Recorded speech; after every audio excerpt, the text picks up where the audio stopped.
За ерөнхийдөө би одоо манай улс маань ер нь төсвөө нэг жаахан таарах одоо төлөвлөдөг юм байна даа л гэж ингэж хардаг л да.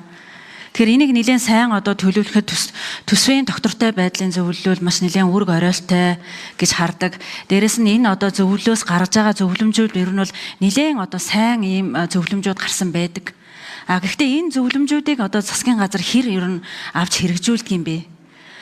Төсвийн доктортой байдлын зөвлөлөөс ер нь өнгөрсөн онуудын одоо засгийн газрын гүйцэтгэл дээр тийм үнэлгээ хийсэн тийм тоо баримт байна уу?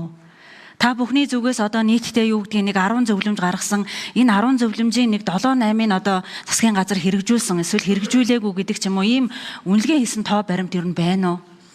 Миний хараад байгаагаар энэ төсвийн доктортой байдлын зөвлөмжийг дагаад байвал бас нэлээд одоо төсөв маань чамбаарх юм шиг харагддаг. Харамсалтай нь авахгүй байгаа юм шиг юм харагддаг. Хоёрдугаар төсвийн доктортой байдлын зөвлөмжийг заавал биелүүлэх ёстой гэсэн ийм хуулийн заалт байна уу? Хэрвээ байхгүй бол байлгах шаардлага байна уу?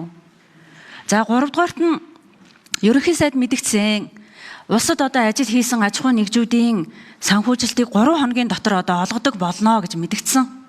За харамсалтай нь өнөөдөр 2025 онд одоо улсад ажил хийсэн маш олон аж ахуйн нэгжүүдүүд санхүүжилтээ авч чадахгүй явж байна. Тэгэхээр энд одоо тодорхой хариулт өгөх тоо баримт байна уу? Одоогийн байдлаар хэдэн аж ахуйн нэгжийн хэдэн тэрбум төгрөгийг одоо та бүхэн 25 оны гүйцэтгэлийг олгож чадахгүй явж байна. Тэр ингээ ерөнхий сайдын хэлж байгаа мэдэгдэж байгаа мэдэгдэл яг бодит байдал дээр ингээ зөрөөд байна. Тэгэхээр энэ дээр бас нэг хариу өгөөч. За дараагийн нэг асуудал өнгөрсөн онд одоо төсвөө төлөвлөхдөө ард түмнээс асуулаа гэдэг одоо маш том мэдэгдэл хийж ирсэн. Ард түмэн болохоор бид нар одоо анхан шатны хэрэглээ буюу эрүүл мэнд боловсрол эрчим хүчиндээ л одоо энэ нэг төсвөө зарцуулаарай гэдэг захиасыг өгсөн бодит байдал дээрээ тис ондоо байсан. Тэгэхээр энэ жил бас дахиад нэг ийм асуудал үүсэх үү? Энэ дээр одоо доктортой байдлын зүгээс ямар одоо зөвлөмжийг өгж байгаа вэ? Мөн доктортой байдлын зөвлөлөөс энэ жил одоо урсгал зардлыг одоо бууруулахын тулд ямар арга хэмжээнүүдийг авч хэрэгжүүлээ гэсэн ийм зөвлөмжийг өгж байгаа вэ? Бидний харж байгаагаар бол үнэхээр төрүүлд анхаарах байгаа. Маш олон урсгал зардлыг бууруулах боломж зүгээр бидний нүдэн дээр бол харагдаад байгаа. Засгийн газар хэрэгжүүлэхгүй байгаа.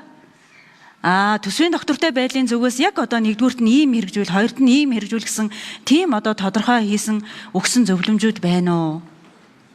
Тэгэхээр бидний хувьд бол төсвөө оновчтой төсвөлж ижил өнөөдөр улс орон тэргуун ээлжнийхээ асуудлуудыг шийдээ цаашаа явнаа. Энэ дээр хариулт өгөөч гэж. За төсвийн доктортой байдлын зөвлөлөөс инхцдэг гишүүний асуултанд хариулъя. За төсвийн доктортой байдлын манай зөвлөлийн үйл ажиллагаа бол төсвийн доктортой байдлын 6 хуулиар зохицуулагдж байгаа. За бидний үйл ажиллагааны бүрэн эрх бол ерөөсөө дунд хугацааны макро эдийн засгийн төлөвлөлттэй холбоотой төвшөлт таамаглалаа боловсруулж эдийн засгийн хөгжлийн яам болон холбогдох талуудад өгөх Монгол улсын хөгжлийн төлөвлөгөө төсвийн тодтголын төслүүдэд дүгнэлт гаргах мөн тэдгээрийн гүйцэтгэл дүгнэлт гаргах болон 2025 оны 7 сараас эхлээд хяналтын чиг төсвийн боловсруулалтын шатанд болон төсөв батлах үйл явц дээр хяналтын эм үүргийг гүйцэтгэж байгаа. Тэгэхээр бидний хувьд дүгнэлт зөвлөмжүүдээ өгсөөр байгаа. Гэхдээ манай зөвлөлийн гол дүгнэлтүүд бол улсын хурал руу хэвлэн чиглэж гардаг. Бид нар бол улсын хурлыг дүгнэлт зөвлөмж мэдээллээр хангах үнэн зөв мэдээллийг улсын хуралд хүргэж улсын хурал дээр төсөв болон хөгжлийн төлөвлөгөөний хэлэлцэх үйл явцад дэмжлэг үзүүлж байгаа юм байгууллага. Мөн засгийн газар руу бидний дүгнэлт зөвлөмжүүлд төсвийг сайжруулахтай холбоотой байдаг учраас засгийн газар эдийн засгийн хөгжлийн яам сангийн яамнууд бол энэ дүгнэлт зөвлөмжийг авч ашигладаг. Ашиглаж байгаа 2-3 хэлбэр байгаа. Шууд ашиглах ёстой гэсэн ийм хууль байхгүй.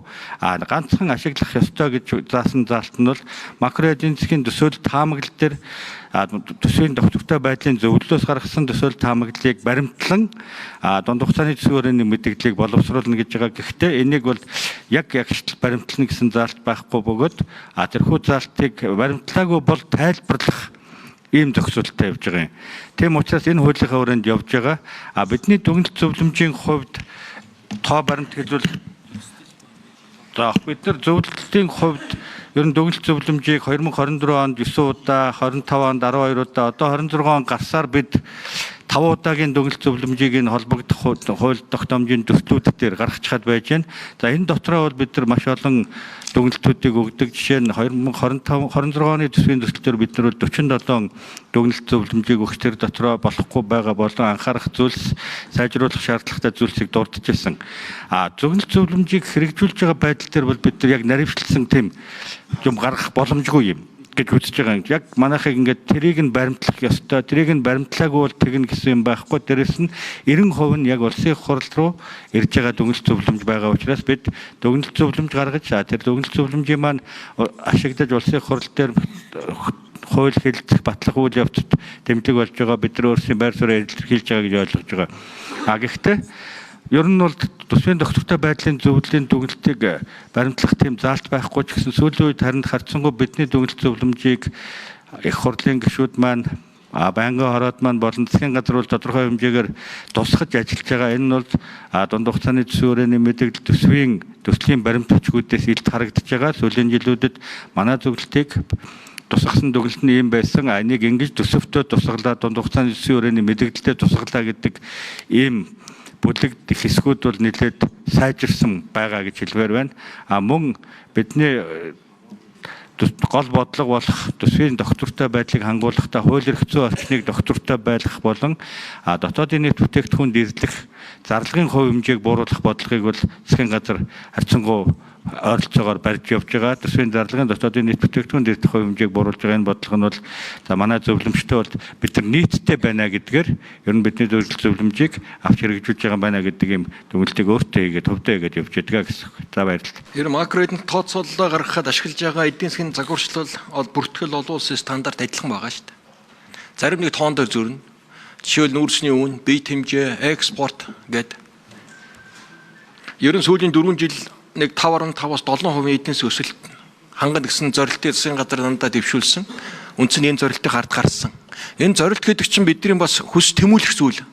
Гадны орчин харж байгаа шүү дээ. Монгол улс өсөх нь хөгжих нь засаг нь ямар бодлого тавьж гэнэ вэ гэж. Энийг баг болгоод ороод ирэх шиг амархан юм байхгүй. Эн чинь улам зорилт тавьж агсан төвчний төлөө засаг өөрийгөө шахаж их хурл нь бас засгаа шахаж та нар илүү хурдан боломжоо дайчил илүү одоо сайн ажил гэдэг л даалгавар шүү дээ. Тэгэхээр энийг нэг та нар энэ 5.8% хөөдрөв ингэж яриад авах тийм хэр зөв юм бол доо. Харин ч 5.8% бага улам дайчил дээш нь өксөг гэдэг л даалгавар өгчөж энэ засгаа шахачааг бол их зөв. За төсвийн доктортой байдлын зөвлөмжийн хувьд яг ер нь улсын хурлын гишүүдэд зориулсан юм зөвлөмж гаргадаг. Яг засгийн газрын зүгээс буюу одоо эдийн засгийн яам, сангийн яам нь бол бас заавал хэрэгжүүлэх юм хууль эрх зүйн үндэс байхгүй гэдэг ингэж хэлж байна л. Гэхдээ зүгээр харж байхад энэ зөвлөмжийг одоо сайн биелүүлвэл төсвөн маань улам чамбаарах юм шиг харагдаж байгаа байхгүй юу? Тэгэхээр тэр хууль дүрмдээ одоо тэр өөрчлөлтөө шаардлагатай бол оруулаад зөвхөн улсын хурлын гишүүдэд туслах зорилгоор мэдээлэл хангах биш та бүхний тэр гаргасан зөвлөмж өнөөдөр дараагийн орж ирж байгаа тэр одоо төсөв дээр чамбаараад тусгагдаад ороод ирэх хэрэгтэй байхгүй дээ. Тэгэхээр энэ дээр ингээд нэг алхам хийж ажиллаач. Хоёрдугаар асуудал болохоор төсвийн доктортой байдлаас энэ жил урсгал зардлыг яаж одоо бууруулах зөвлөмж өгсөн бэ? Тэрэнд хариулаач. За тэр эдийн засгийн хөгжлийн яамнаас энэ 25 онд ажил хийчихэд мөнгө авч чадахгүй байгаа байгууллагууд ямар тоо баримт байна тэрийг хэлээч гэсэн тэрэнд хариулаач. Улсын төсвийн хөрөнгө оруулалтаа санхүүжилт гацж байгаа асуудал огт байхгүй. Ажлын 3 хоногт багтааж гаргаа гэдэг ерөнхий сайдын чиглэл өгсөн. За та PMS Go цэгмэн лөө ороод харах хэрэгтэй. Манай худалдаа авалтын санхүүжилтийн асуудал маш нээлттэй ил тод явдаг. Хамгийн хяналт өндөртэй юм систем байгаа. Хин дээр ямар материал хэдийд өтсөн, яаж санхүүжигдсэн, ямар үлдэгдэлтэй байгаа гэдэг нь хинч ороод харахад нээлттэй байгаа. Нийтдээ энэ жил 3.2 их найдын төсвийн хөрөнгө оруулалтын ажил байгаа. Он гарснаас хойш 530 тэрбум санхүүжилт явагдсан. За эндээс бол одоо 286 тэрбум нь 25 оноос шилжиж орж ирсэн. Энэ санхүүжилт аль хэдийн гараа явчихсан. Тэгэхээр ямар мэдээлэлтэй та бол одоо дутуу мэдээлэлтэй байна гэж ойлгож байна. Тэгэхээр та тэр PMS Go руу ороод шалгаад үзвэл таны бас эргэлзээтэй байгаа асуудлууд эндээс тайлагдах байхаа. Хоёрдугаарт заагүйцээж хариулъя 1 минут. Доктортой зөвлөлөөс гаргаж байгаа зөвлөмжийг үндэслээд бид нэр төсвөө төлөвлөд явдаг. Энэ дээр мэдээж энэ зөвлөмжийг авдаг. Гэхдээ зөвлөмжийг заавал авах гэсэн ойлголт байхгүй. Яагаад тэгэхээр төсвөлөх эрх нь засгийн газарт л зөвхөн байгаа. засгийн газар төсөөлөж улсын хурлаар батлуулна энэ үндсүүлэр олгогдсон зохицуулт байгаа. Тэгэхээр хэрэв бид нар энийг заавал аваад явна гэх юм бол засгийн газар төсөв төлөвлөх шаардлага байхгүй, их хурл төсөв өөрсдөө төлөвлөөд баталдаг ийм тогтолцоор орно, энэ үндсүүлийн зөрчил рүү орно. Тэгэхээр энэ зөвлөмжийг бид нар авч ашиглаад хоорондын хамтын ажиллагаа сайжруулах явах нөхөөс биш, хуулиар энэ зөвлөмжийг аваа гэдэг ийм ойлголт бол байж болохгүй. За 5 номер нэмж хариулъя. Энэхэр сайд. Эцэг гишүүнэ энэ төсвийн хүрээ оруулж ирэхэд тулд энэ чинь энэ өвлжөнгөөл нэг ажил болж байгаа. Монгол банктайгаа, статистиктайгаа, за төсвийн доктортой байдлын зөвлөлтөөгөө хэд хэдэн уулзалт хийн, эдрээсээ дүн тоогоо авна, эргээ танилцуулна, зөвшөлдсөн, маргалдан, олон нийтийн хилцүүлэг болно. Бүх томоохон экспортлогч, импортлогч аж ахуйн нэгжүүдтэйгээ уулзна. Их олон ажил болж ээж тэр сүүлдээ шинжлэх ухаан олон нийтийн байгууллагын хилцүүлгээ хийнэ. Тэгжээж өргөн барьж байгаа зүйл шүү дээ. Энэ бол улс төрийн асуудал биш. Ерөөсөө манай Монгол улсын потенциал чадах маань ямар байна? Бидний орлого ямар байна? Зардлаа яаж аль дэвшинд байх нь зохистой байна? Засгийн газрын өрөө яаж авч явах вэ? Халамжийнхаа дээд зардлын дээд хэмжээг яаж авч явах вэ гэсэн гол макроэдийн тоонуудаа л хийнэ. Тэгэхээр бидний уялдаа их сайжраад байгаа. Маш сайжирсан. Хамтын ажиллагааг сайжирсан. Олон тоон дээр аргачлалуудаа нийлдэг болсон.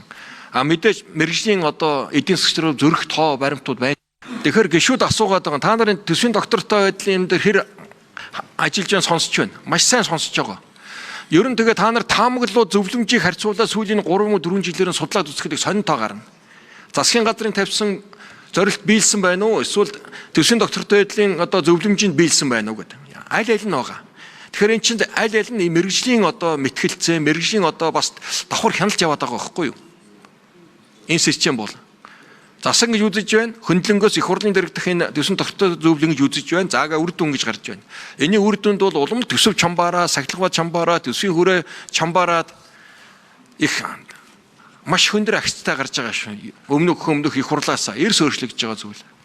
Энийг улам боловсронгуй олгоод хамтдаа цааш явах хэрэгтэй байна.